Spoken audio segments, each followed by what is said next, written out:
So I'm stood outside the Clutha mural on a glorious sunny day in Glasgow, and I'm about to embark on a walk that explores the city's musical heritage through its venues. My delectable tour guide is Fiona Shepherd, who runs Glasgow Music City Tours, along with Alison Stroke and Jonathan True. Hello, Fiona. Hello. Isn't this a beautiful day? Is it always like this when you come on these tours? We've been very lucky since we launched. The weather has been pretty good, but we will be doing the tours come rain or shine. And you know, it is Glasgow, so some of our tour is indoors and some of it's outdoors, so you can take shelter if you need to. One of the things is that you've been so spoiled for choice once you started to map out the city through its venues and its stories that you've actually split the walks into two separate tours. Oh yeah, and there's many more tours that we could do, but the two tours we're concentrating on at the moment are Merchant City Music Past and Present, so that goes around the Merchant City area and out to Barrowland, and that's the walk I'm going to take you on today. But we also do another tour, Glasgow's Music Mile, which goes from the Concert Hall to King Tut's and takes in a lot of the city centre venues past and present. OK, so we're stood outside the Clutha, of Billy Connolly being a case in point up there with Jerry Rafferty on the mural. Yeah, and I would say probably Billy Connolly is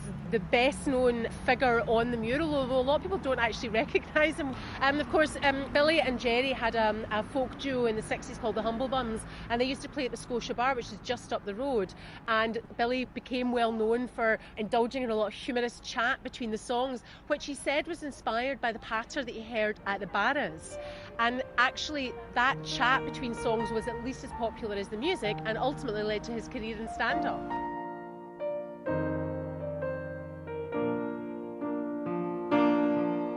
Oh, I was born in Glasgow, near the centre of the town. I would take you there and show you, but they've pulled the building down. And when I think about it, it always makes me frown.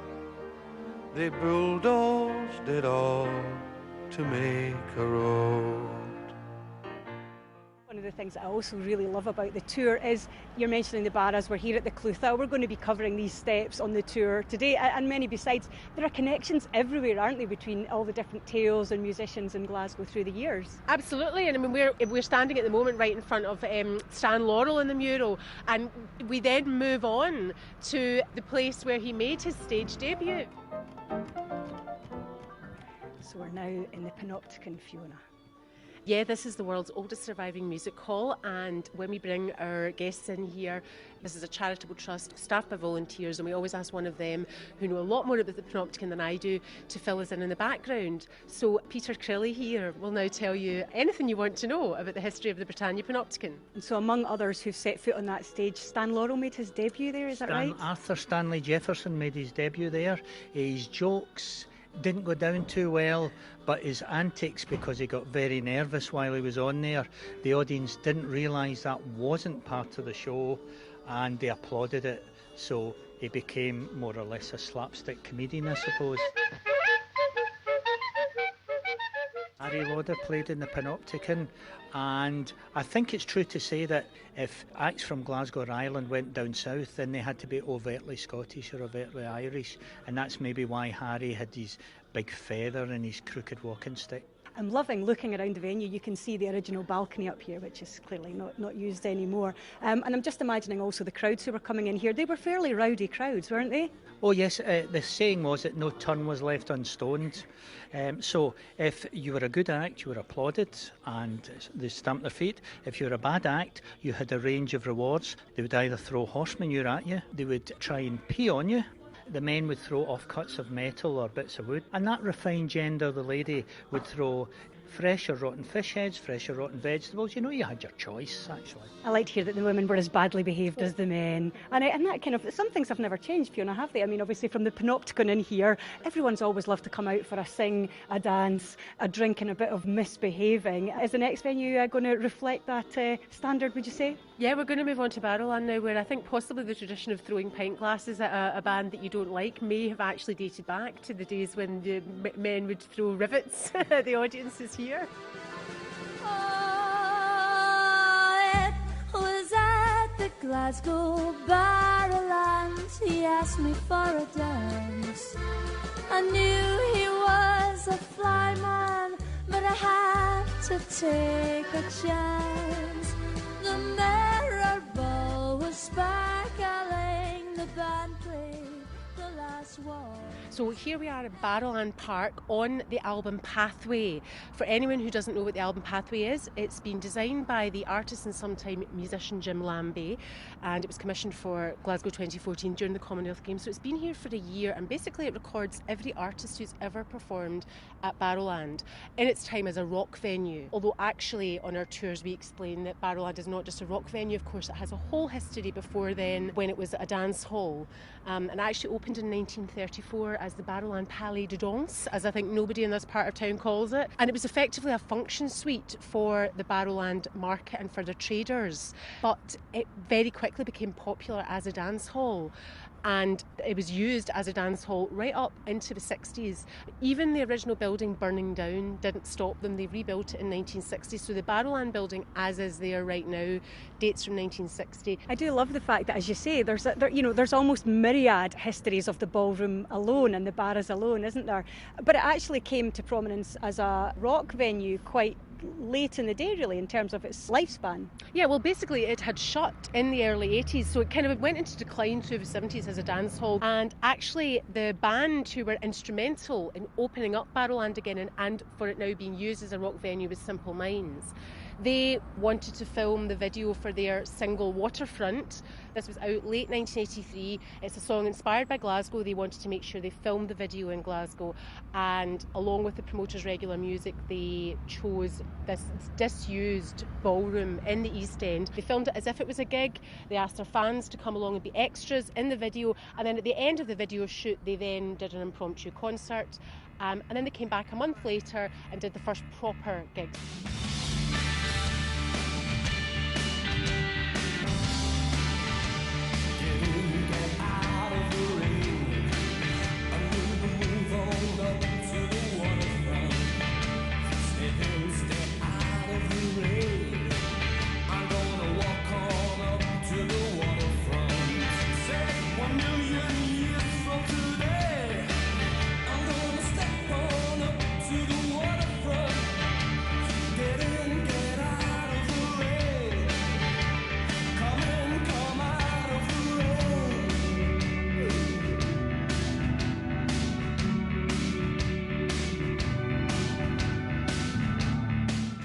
Love that there's this almost symbiosis there between Glasgow's buildings really celebrating its music, but also its music helping to keep those buildings alive, very much so in the case of something like the Barrowlands. Well, we talk on our tours, we talk a lot about dance halls that aren't there anymore, and Barrowland could have been one of them. That could have been one of those mouldering dance halls that just didn't get used.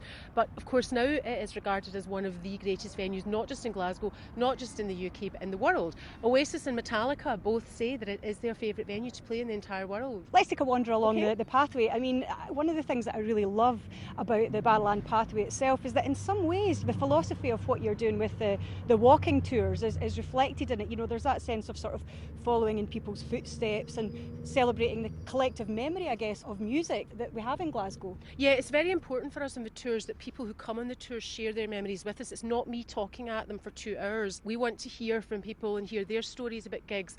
The album Pathway gives us the perfect excuse for that, because guaranteed if somebody has been at a gig in Barrowland, they want to find the name of that artist on this walkway and then share a story about their memories of that show. We've even had a couple of people actually on our tours who have actually performed at Barrowland, and I've put them on the spot and asked them to tell us what it's like to be on that stage and face that crowd.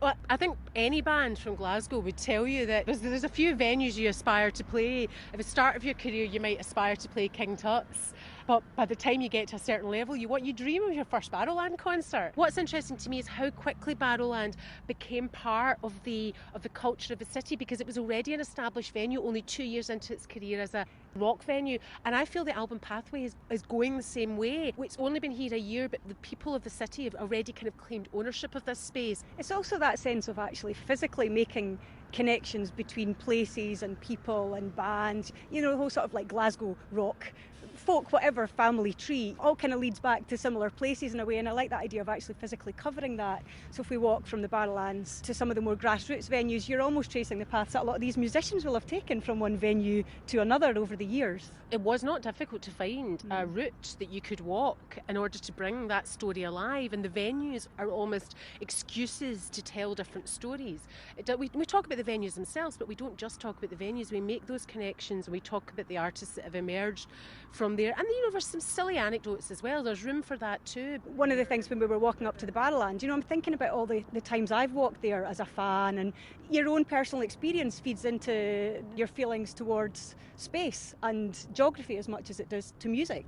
Yeah, I mean, it's interesting when we've guided people who are from a city and we've guided people who are not from a city. When you guide people from Glasgow, they often talk about how once they've been in a walking tour, they start looking at their city slightly differently, because you're being invited to take some time out to look at what's around you rather than going from A to B as you normally would. And of course, if you're not from a city, it's just a great way to get to know a bit about the city, to cover a lot of ground, and to have a local tell you their experience of that city. And obviously our tour is very much music orientated, but there's a bit of social history in there as well.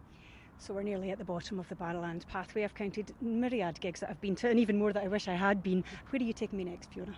Well, I think now what we'll do is we'll head round to Mono and to the former site of Paddy's Market. It's included on the Clutha mural, and actually there's a musical connection there that we can explore.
So we are now stood just around where the beloved and much missed Paddy's Market sat, which has apparently a great indie pop connection, Fiona. Yeah, absolutely. I mean, obviously Paddy's Market's named after the poor Irish immigrants who would have to sell their belongings in the 19th century in order to survive. But maybe what people don't realise is that a lot of poor Glaswegian musicians have spent their lives buying clothes and records there. And actually it was important in the development of postcard records, because Edwin Collins of Orange Juice and Alan Horn, who ran Postcard Records, that slightly foppish, feminine iteration of punk that was very distinctive to Glasgow, was put together at Paddy's Market. But also they bought a kid's book with a cartoon of a cat banging a drum. That's the logo of Postcard Records. They got the logo out of a book they bought at Paddy's Market, and they actually bought a set of vintage playable postcards. So that's where you get the name Postcard Records from. I love as well that, this little fairly innocuous market not only fed into the aesthetic of Postcard, which was massive, Orange Juice, Aztec Camera, all those bands that came, but that's carried on right through to the modern day in Scottish music, hasn't it? From Bell and Sebastian right through Franz Ferdinand, of course. Well, that was the start of Glasgow producing something that was distinctly theirs,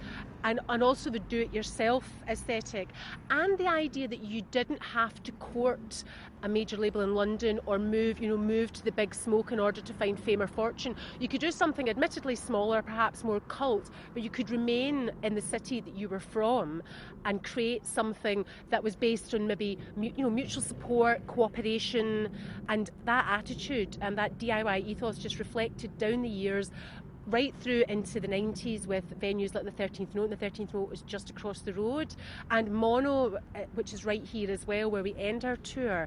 These venues that have been very important in building up the grassroots scene.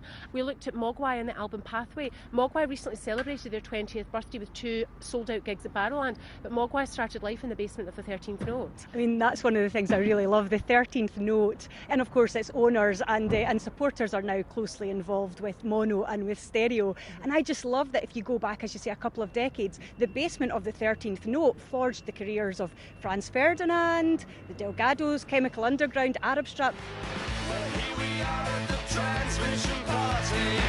I love your friends, they're all so arty. Oh, yes. For good or ill, it's not actually a struggle to make music in Glasgow, and I think that's why it automatically attracts so many musicians in. And the more people you attract into a city, it means you can keep feeding at that grassroots level, and then a city's music scene continues to flourish from that grassroots base.